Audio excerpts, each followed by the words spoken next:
গাজা ইসরায়েলের আগ্রাসন যেন থামছেই না। ইসরায়েলের ঘায়েলে গাজা আজ পরিণত হয়েছে এক মৃত্যু নগরীতে। পুরো বিশ্ব যখন দেখছে এই যুদ্ধের দামামা, ঠিক তখনই জাতিসংঘ থেকে ঘোষণা এলো ইসরায়েল ফিলিস্তিন দ্বি-রাষ্ট্রভিত্তিক সমাধান প্রস্তাবের, যেখানে সমর্থন জানিয়েছে বাংলাদেশ সহ পৃথিবীর 142টি দেশ। এই সমর্থনের মাধ্যমে মধ্যপ্রাচ্যের শান্তির পথে এক নতুন অধ্যায়ের সূচনা হলো। বিস্তারিত সাদিয়া সিদ্দিকার রিপোর্টে।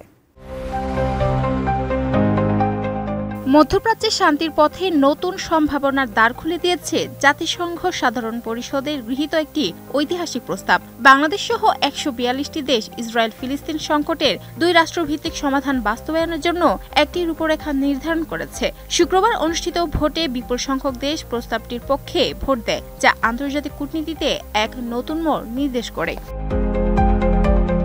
প্রস্তাব অনুযায়ী গাজায় চলমান যুদ্ধ অবসান সহ হামাস কর্তৃক সব জিম্মি মুক্তি এবং দুই রাষ্ট্র সমাধানের ভিত্তিতে টেকসই শান্তি প্রতিষ্ঠা, এই তিনটি বিষয়কে কেন্দ্র করে সমষ্টিগত পদক্ষেপ নেওয়ার আহ্বান জানানো হয়। আর এই প্রস্তাব এমন এক সময় এসেছে যখন ইসরায়েল ফিলিস্তিন সংঘাত আবারও রক্তাক্ত অবস্থায় পৌঁছেছে। 2023 সালের 7 অক্টোবর ফিলিস্তিনের গাজা থেকে হামাসের আকস্মিক হামলায় ইসরায়েলি ভূখণ্ডে বহু বেসামরিক নাগরিক নিহত হয় এবং শতাধিক জিম্মি নেওয়া হয়। এর পাল্টা জবাবে ইসরায়েল গাজা উপত্যকায় ভয়াবহ সামরিক অভিযান চালায়, যেখানে এখন পর্যন্ত 20,000-এর বেশি মানুষ নিহত এবং লক্ষাধিক আহত ও লাখ লাখ গৃহহীন হয়েছে। আমি বুঝি নির্মাণের শিল্প, সালাম স্টিল বোঝে ডিউরেবিলিটি। সালাম স্টিল, মোস্ট ডিউরেবল স্টিল।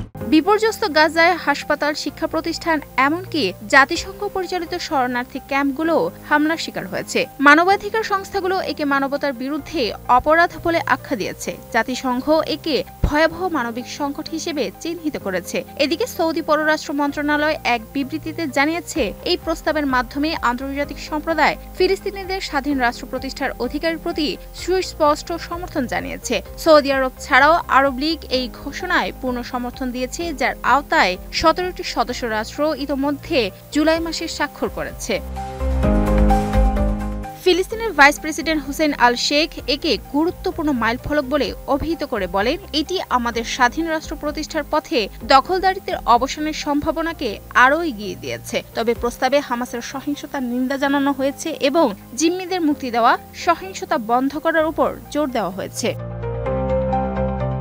অন্যদিকে ইসরায়েল এই প্রস্তাবকে লজ্জাজনক ও বাস্তবতা বিচ্ছিন্ন বলে প্রত্যাখ্যান করেছে। দেশটির পররাষ্ট্র মন্ত্রণালয়ের মুখপাত্র ওরেন মার্মরস্টেইন বলেন, এটি একটি রাজনৈতিক সার্কাস যা হামাসকে উৎসাহ দিচ্ছে। তার মতে, শান্তি প্রতিষ্ঠার পথে সবচেয়ে বড় বাধা হামাস নিজেই। তবে বিশ্লেষকদের মতে, এত বিপুল সমর্থন নিয়ে গৃহীত এই প্রস্তাব দুই রাষ্ট্র সমাধানকে আবারও বৈশ্বিক আলোচনার কেন্দ্রে এনেছে।